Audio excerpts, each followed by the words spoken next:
Hello नमस्कार, स्वागत है आप सभी का let's to study YouTube channel पर। हम आज की क्लास में बात करने वाले हैं राजस्थान जीके के इम्पोर्टेंट क्वेश्चंस जो आने वाले हर एग्ज़ाम के लिए इम्पोर्टेंट है। और ऐसे ही क्लास हम आपके लिए रोज़ाना लेके आते रहते हैं। उम्मीद है कि आपने पिछले वाली क्लासेस ज़रूर लगाई है, नहीं लगे तो वो क्लास अटेंड कर लीजिए। बहुत सारे इंपॉर्टेंट क्वेश्चंस हैं और उसमें खासतौर से बीएसटीसी के लिए जो शिक्षण अभिरुचि है उस पर भी क्लासें चल रही हैं, तो आप उसे ज़रूर अटेंड कीजिए। और आपने अभी तक अगर हमारे चैनल को सब्सक्राइब नहीं किया तो सब्सक्राइब कर लीजिए। तो बने रहिए इस सेशन में। चलिए शुरू कर लेते हैं। पहला क्वेश्चन क्या है कि आज़ादी से पहले राजस्थान का क्षेत्र क्या कहलाता था। कि आज़ादी से पहले राजस्थान का जो क्षेत्र है वो क्या कहलाता था। नंबर ए ऑप्शन राजपूताना कहलाता था, नंबर बी संयुक्त प्रांत कहलाता था, नंबर सी मध्य प्रांत था, या नंबर डी बंग प्रदेश था। तो इसका जो राइट आंसर है कि आज़ादी से पहले जो राजस्थान का जो क्षेत्र है वो राजपूताना कहलाता था। क्या कहलाता था? आज़ादी से पहले राजस्थान का क्षेत्र राजपूताना। चलिए नेक्स्ट क्वेश्चन देखते हैं कि राजस्थान के इतिहास के प्रणेता कहे जाते हैं, यानी कि राजस्थान इतिहास के पितामह भी कह सकते हैं, तो किसे कहा जाता है। नंबर ए कर्नल टोड को, नंबर बी हेरोडोटस को, नंबर सी जॉर्ज थॉमस को, या नंबर डी इनमें से कोई नहीं। तो राजस्थान इतिहास के पितामह यानी कि जिन्होंने राजस्थान इतिहास के बारे में विस्तार से चर्चा की थी, इसके बारे में बहुत सारी बुक्स भी लिखी थी और राजस्थान इतिहास को समझने का प्रयास किया था, तो वो काम किया था कर्नल जेम्स टोड ने। तो इसका राइट आंसर है कर्नल जेम्स टोड। चलिए नेक्स्ट क्वेश्चन देखते हैं। नेक्स्ट क्वेश्चन है आपकी स्क्रीन पर कि राजस्थान में पाई जाने वाली ताम्र पाषाण संस्कृति है।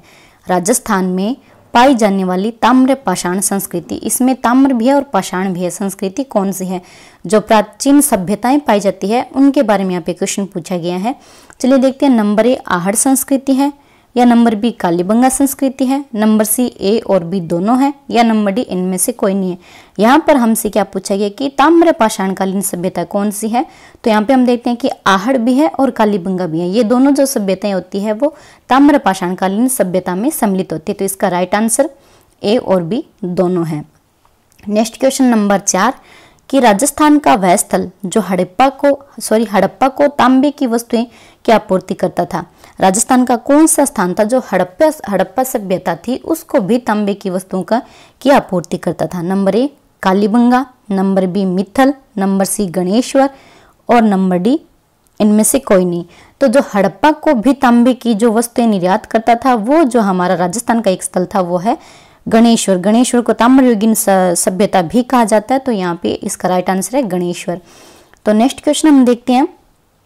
नेक्स्ट क्वेश्चन है कि राजपूताना शब्द के प्रथम प्रयोगकर्ता। राजस्थान को राजपूताना शब्द जो है सबसे पहले वो किसने दिया था। हम देखते हैं इसमें नंबर ए कर्नल टोड ने दिया था, नंबर बी अलेक्जेंडर ने, नंबर सी जॉर्ज थॉमस ने, और नंबर डी इनमें से कोई नहीं। तो राजस्थान को रायथान, राजपूताना और मरुकांतार और इस तरह से बहुत सारे नामों से जाना गया था। तो इसमें राजस्थान को राजपूताना नाम किसने दिया था, तो वो दिया था जॉर्ज थॉमस के द्वारा। राजस्थान को राजपूताना जॉर्ज थॉमस के द्वारा दिया गया था और राजस्थान जो है कर्नल टोड के द्वारा दिया गया था। तो इसका राइट आंसर है जॉर्ज थॉमस राजपूताना शब्द दिया था। नेक्स्ट हम देखते हैं कि राजस्थान के किस स्थल से कुंड या हल रेखा के अवशेष मिले हैं।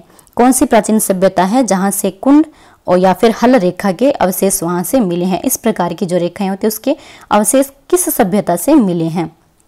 देखते हैं ऑप्शन नंबर ए आहड़ से, नंबर बी मित्तल से, नंबर सी सौंथी से, और नंबर डी कालीबंगा से। तो इसमें जो हल या कुंड आकार की रेखा के जो अवशेष मिले ना वो मिले हैं कालीबंगा से। तो इसका राइट आंसर होगा कालीबंगा। अब हम नेक्स्ट क्वेश्चन देखते हैं कि नेक्स्ट क्वेश्चन में हमसे क्या पूछा गया है। नंबर 7 कि राजस्थान से प्राप्त अशोक का बाबरू या बेराट लघु शिलालेख संबोधित है। यानी कि अशोक का जो बाबरू जो शिलालेख मिला था बेराट से लघु शिलालेख है वो किससे संबोधित है, यानी कि किसे संबोधित करके वो लिखा गया। नंबर ए आम जनता को, नंबर बी पुरोहितों को, नंबर सी राजकीय कर्मचारी को, और नंबर डी इनमें से कोई नहीं।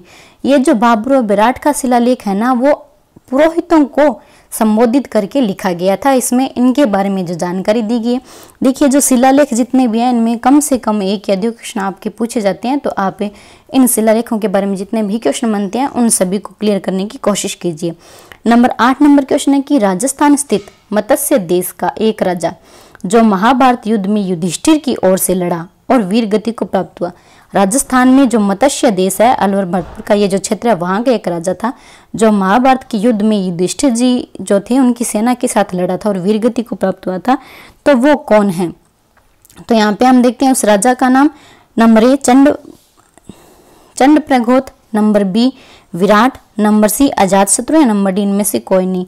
तो यहाँ पर हम इसका जो राइट आंसर देखते हैं कि जो मत्स्य देश का राजा था और युधिष्ठिर के पक्ष में लड़ा था, तो वो उसका नाम था विराट। इसका राइट आंसर क्या है? विराट। नेक्स्ट क्वेश्चन हम देखते हैं कि राजस्थान के अधिकांश भाग पर गुप्त वंश का आधिपत्य स्थापित करने वाला गुप्त शासक था।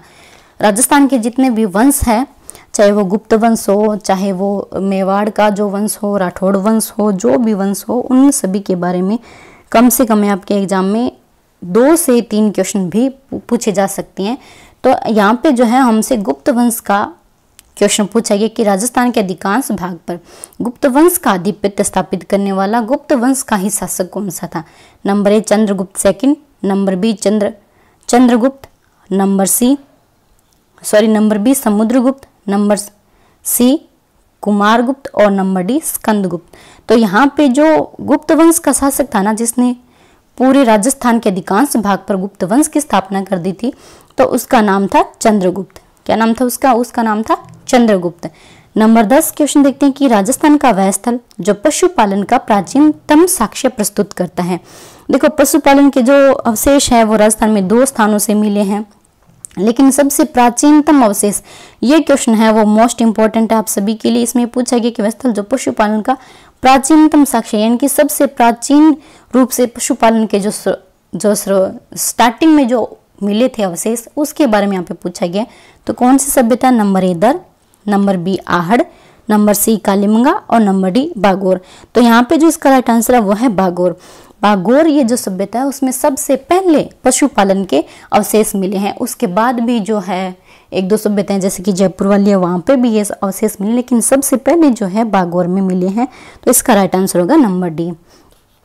तो ये थे हमारे आज के 10 क्वेश्चन, बहुत ही इंपॉर्टेंट, चुन के आपके लिए क्वेश्चन लेके आए हैं। उम्मीद है कि आपको ये क्वेश्चन बहुत अच्छे लगे हैं और क्लास भी आपको बहुत अच्छी लगी है। आप इसे ज़्यादा से ज़्यादा शेयर कीजिए, हमारे चैनल को सब्सक्राइब कर लीजिए और लाइक जरूर कीजिए। तो ऐसे ही इंपॉर्टेंट क्वेश्चन के क्विज के साथ मिलते हैं नेक्स्ट क्लास में। तब तक के लिए धन्यवाद। जय हिंद।